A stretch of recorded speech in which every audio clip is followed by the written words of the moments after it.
नमः शिवाय।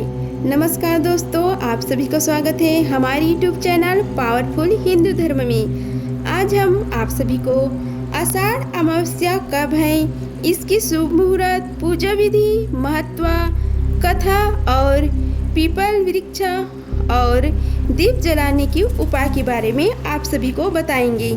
अगर आप सभी हमारी वीडियो को पहली बार देख रहे हैं तो वीडियो को लाइक कीजिए, चैनल को सब्सक्राइब कीजिए, बेल आइकन को प्रेस कीजिए, ऑल ऑप्शन पर क्लिक कीजिए ताकि आने वाली वीडियो की नोटिफिकेशन आप सभी को मिलती रही। आइए जानते हैं आषाढ़ अमावस्या कब है। आषाढ़ माह की अमावस्या का अपना अलग धार्मिक महत्व होता है। इस दिन स्नान दान के साथ पितरों का तर्पण करने का विधान है। मान्यता है कि ऐसा करने से पितरों की कृपा प्राप्त होती है। हिंदू धर्म में हर माह आने वाली अमावस्या तिथि को पूजा पाठ और स्नान दान की दृष्टि से बेहद महत्वपूर्ण माना गया है। ऐसा मान्यता है कि अमावस्या पर पिता धरती पर अपने वंशज को आशीर्वाद देने आते हैं। इस दिन स्नान दान और तर्पण का विशेष महत्व है, क्योंकि पितरों का तर्पण करने से पितर प्रसन्न होकर व्यक्ति को परिवार समेत खुशहाली का आशीर्वाद देते हैं। आषाढ़ मास की अमावस्या के दिन भी स्नान दान करके आप पितरों का आशीर्वाद प्राप्त कर सकते हैं। इस साल आषाढ़ अमावस्या 5 जुलाई को है या फिर 6 जुलाई को है। आइए जानते हैं आषाढ़ अमावस्या की सही तारीख के बारे में। हिंदू कैलेंडर के अनुसार आषाढ़ माह की अमावस्या तिथि 5 जुलाई को सुबह 4:57 से शुरू होगी और उसी दिन सूर्य उदय सुबह 5:29 पर होगा। आषाढ़ मास की अमावस्या तिथि का समापन 6 जुलाई को सुबह 4:26 पर होगा और उस दिन सूर्य उदय सुबह 5:29 पर होगा। ऐसे में उदय तिथि के अनुसार 5 जुलाई को सूर्य उदय के समय आषाढ़ अमावस्या की तिथि रहेगी, जो कि 6 जुलाई को अमावस्या तिथि सूर्य उदय से पहले ही खत्म हो जाएगी। ऐसे में आषाढ़ अमावस्या 5 जुलाई शुक्रवार को होगा। आषाढ़ अमावस्या पर जो शुभ योग बन रहे हैं, अब उसके बारे में आप सभी को बताते हैं। आषाढ़ मास की अमावस्या तिथि में स्वार्थ सिद्धि योग भी बन रहा है, लेकिन यह 6 जुलाई को बनेगा। पंचांग के अनुसार स्वार्थ सिद्धि योग को शुभ योग माना जाता है, जिसमें किए गए सभी कार्य सफल होते हैं। इसके अलावा आषाढ़ अमावस्या के दिन ध्रुव योग और शिव वास योग भी बन रहा है। ध्रुव योग के दौरान की गई पूजा काफी फलदायी होती है। इस योग में स्नान दान और तर्पण करने से अमोघ फल प्राप्त होता है। शिववास योग में भगवान शिव और माता पार्वती कैलाश पर्वत पर विराजमान होते हैं। इस योग में भगवान शिव और माता पार्वती की पूजा से हर मनोकामना पूरी होती है। हम आप सभी को आषाढ़ अमावस्या की पूजा विधि के बारे में बताते हैं।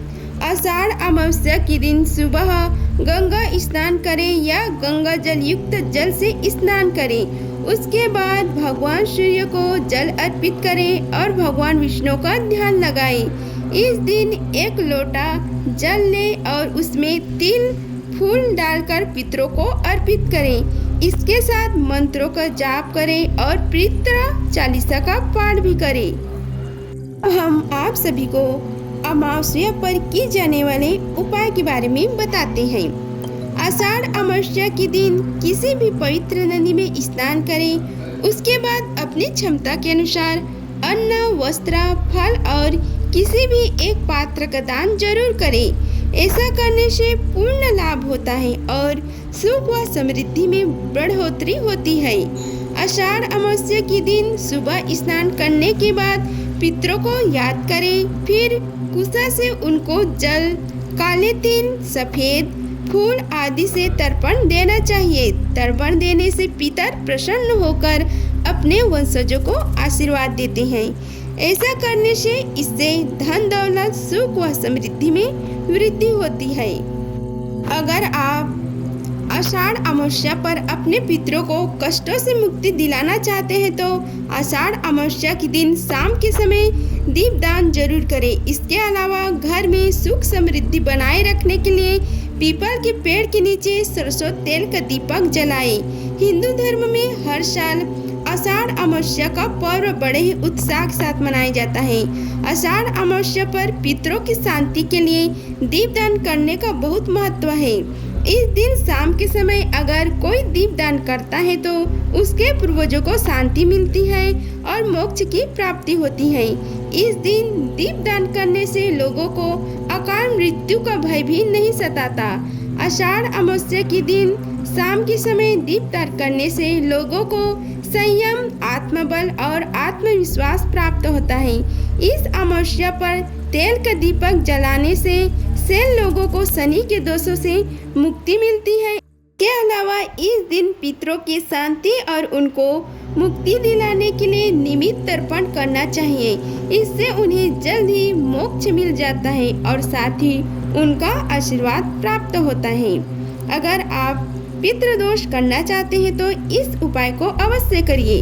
अगर आपके घर में पितृदोष है तो उसके निवारण के लिए आषाढ़ अमावस्या के दिन पितरों का नाम से गरीबों को भोजन कराएं और इस दिन डूबते सूर्य को जल में तिल डालकर अर्घ्य देने से ग्रह दोष दूर होते हैं। इसके अलावा आषाढ़ अमावस्या पर पीपल के पेड़ के नीचे तेल का दीपक अवश्य जलाएं। इससे घर में सुख समृद्धि बनी रहती है। अब हम आप सभी को आषाढ़ अमावस्या पर दीपदान कैसे करना चाहिए उसके बारे में आप सभी को बतलाते हैं। शास्त्रों के अनुसार तो दीपदान कई तरह के होते हैं, जिसमें देवी देवता की समझ, विद्वान ब्राह्मण के घर, नदी पर या फिर नदी के किनारे या फिर पितरों के नाम पर दीपदान कर सकते हैं। दीपदान करते समय अपनी कामना अवश्य कहनी चाहिए। पितरों के लिए दीपक जला रहे हैं तो दक्षिण दिशा की ओर दीपक का मुख करके रखें। इसमें सरसों का तेल और 2 लंबी बाती रख कर जला दें। जलाते समय पितरों से सुख व समृद्धि की कामना करें। अब हम आप सभी को दीपदान का महत्व बताते हैं। शास्त्रों के अनुसार आषाढ़ अमावस्या के दिन प्रदोष काल के समय यानी शाम के समय दीपदान करना शुभ माना जाता है। इस दिन दीपदान करने से अकाल मृत्यु का भय भी समाप्त हो जाता है। इसके साथ ही पितरों का आशीर्वाद प्राप्त होता है। इसके साथ साथ माँ लक्ष्मी और श्री हरि विष्णु जी समझ दीपक जलाने से धन धान्य की बढ़ोतरी होती है।